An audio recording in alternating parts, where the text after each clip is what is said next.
조선의 18대 왕 현종은 아버지 효종이 청나라의 볼모로 잡혀있을 때 태어난 인물로 조선의 국왕 중 유일하게 외국에서 태어난 인물입니다. 현종은 정상적인 왕의 계승 절차를 거친 몇 명 안 되는 왕인데요. 아버지 효종이 뜻하지 않게 일찍 사망해 19세에 왕위에 오르게 됩니다. 그가 왕위에 오르자마자 예속 논쟁으로 전국이 어수선했는데요. 이 사건은 서인과 남인의 자존심 대결로 번지면서 일이 매우 커집니다. 1차 기해예송과 2차 갑인예송을 겪게 되는데, 예송 논쟁의 핵심은 왕이 죽었을 때 부모나 조부모는 이를 왕이 죽음으로 받아들여야 하는지 아니면 자식의 죽음으로 받아들여야 하는지를 논하는 문제였습니다. 지금 우리는 코로나19라는 역병에 시달리고 있는데요. 현종의 재임 시절 사상 최악의 기상이변과 역병에 창궐하여 당시 인구의 5분의 1이 사망하는 대참사가 벌어지기도 했습니다. 100만 명이 더 죽었다는 얘기입니다. 현종은 아들인 숙종에 가려져 우리에게 상당히 저평가되어진 왕인 듯 하지만 경신대기근을 이겨냈고 대동법을 전국에 확장하여 시행하였으며 군사력을 강화하는 등 의외로 치적이 많이 있습니다. 특히 역대 왕 중 후궁을 들이지 않은 왕으로 유명한데요. 이는 그의 비인 명성황후가 성격이 보통이 아니었기 때문이었습니다. 현종은 34세에 승하하는데요. 그는 결단을 할 때는 단호한 성격이었지만 기본적으로는 매우 온화한 성격의 인물로 평가가 되고 있습니다. 다음 왕을 이은 자는 숙종입니다. 숙종은 14살에 왕위에 등극하지만 나이가 어려 대비의 수렴청정을 받아야 하는 게 당시의 원칙이지만 그는 수렴청정을 거부하고 중학교 1학년인 아이가 직접 통치를 하겠다고 나섭니다. 한성가라는 그의 어머니 명성황후를 빼닮았는데요. 그의 어릴 때 기록을 보면 시녀들이 그의 머리를 빗어줄 때 조금이라도 아프게 빗으면 그 자리에서 버럭 화를 내니 어머니인 명성황후에게 혼나면서 머리를 정돈했다고 합니다. 어릴 때부터 성격이 그닥 좋지는 않았던 것 같습니다.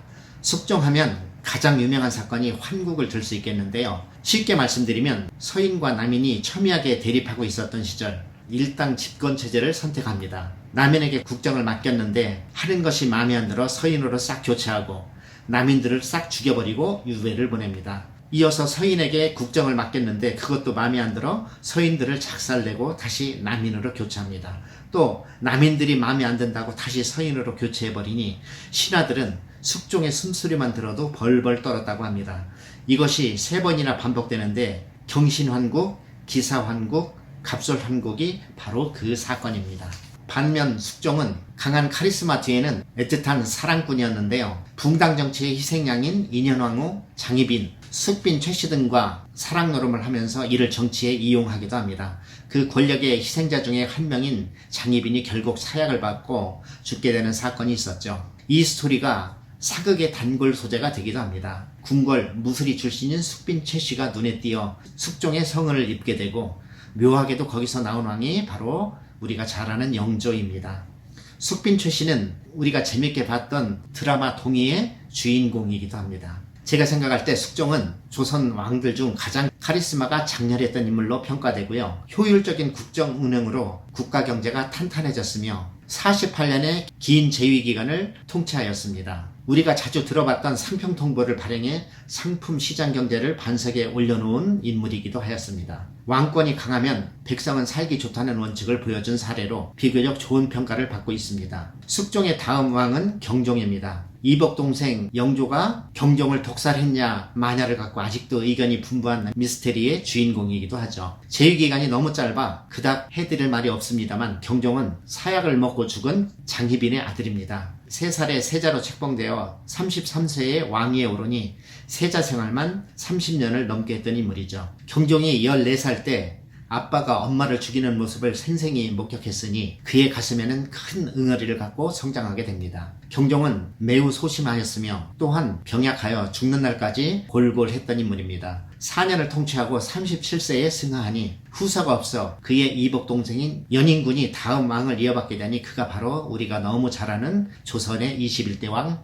영조가 되는 것입니다. 영조는 재임부터 많은 구설수에 올랐는데요. 그의 이복형인 경종을 독살했다는 후문에 휩싸입니다. 사건인즉 경종은 늘 몸이 약해 병약했는데 연인군이 이복형인 경종에게 간장게장과 감을 드시라고 올렸다는 것입니다. 본초 강목에도 나오는 내용을 참고하면 게와 감은 상극인 음식이라 복통과 설사를 유발한다고 되어 있습니다. 아닌 게 아니라 그 음식을 먹고 경종은 다음날 심한 복통과 폭풍설사에 시달려 몸져 눕게 되는데요. 사실 그게 정말인가 해서 제가 직접 간장게장을 먹고 감을 후식으로 먹어본 경험이 있는데요. 저는 아무 문제가 없었습니다. 영조는 이복형의 원기 회복을 위해 상극인 인삼과 부자를 같이 쓴 탕약을 올리는데 그걸 먹은 경종은 다음날 사망을 합니다. 실제로 음식 트러블이 있었을 수도 있겠지만 영조의 반대파인 소론의 세력들이 덮어씌운 이야기일 수도 있겠다는 생각이 들기도 합니다. 노론 세력을 등에 업고 왕이 된 영조는 심한 컴플렉스가 있었는데요. 그의 어머니가 천민 출신이라는 것이었습니다. 어머니인 숙빈 최씨는 궁궐의 나인도 아니고 그 나인들을 수발하는 무술이 출신이었습니다. 그런 컴플렉스로 인하여 영조는 어떤 누구보다도 열심히 학문을 닦았고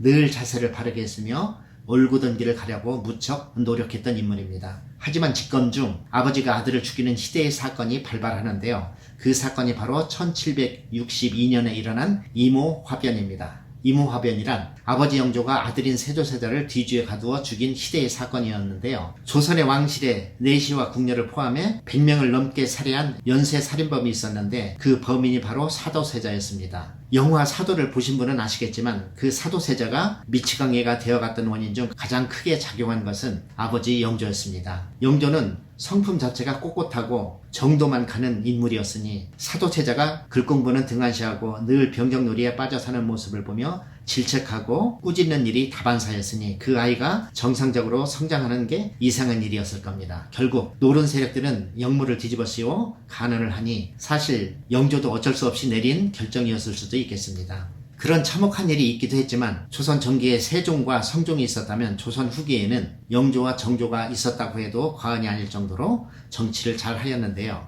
영조는 신하들을 당파에 상관없이 고르게 기용한 탕평책을 썼으며 속대전의 완성, 세금을 감면해주는 균역법을 실시하는 등 헤아릴 수 없는 많은 업적을 남기게 됩니다. 영조는 오점이 없었던 건 아니지만 출생의 컴플렉스를 극복하기 위해 누구보다도 노력했으며 백성들의 안위를 살피는데 사력을 다했고 그의 결단과 단호함이 하늘을 찌르는 강한 지도력이 있었던 인물입니다. 자기관리를 잘해 조선의 왕들 중 83세로 가장 오래 살았으며 또한 52년이라는 가장 긴 재위기간을 지내셨습니다. 적통인 사도세자가 죽었으니 그 다음 왕은 사도세자의 아들인 개혁의 화신 정조가 등극합니다. 사실 정조는 연산군보다도 더 잔혹한 왕이 될 뻔한 인물이기도 합니다. 아버지 사도세자가 잔혹한 죽음을 당할 때 정조의 나이가 12살이었으며 심지어는 혼인까지 한 상태였습니다. 다 알만한 나이에 그가 복수의 칼을 갈지 않을 수 없었을 것인데 하지만 연산군은 모두에게 소외되어 어머니의 죽음을 취시하고 있었던 반면 정조는 그를 끔찍히 사랑해 주었던 어머니 해경공 홍씨와 손주를 무척 사랑했던 영조의 그늘 아래 성장을 하게 되니 아픔은 있었지만 크게 삐뚤어지지 않고 성장합니다. 정조가 등극하는 날 취임사에서 그는 모든 신하들 앞에서 선포합니다. 나는 사도세자의 아들이다. 사도세자를 영무로 몰아 죽이고 당시 정권을 쥐고 있던 노론의 세력들은 모두 벌벌 떨었다고 합니다.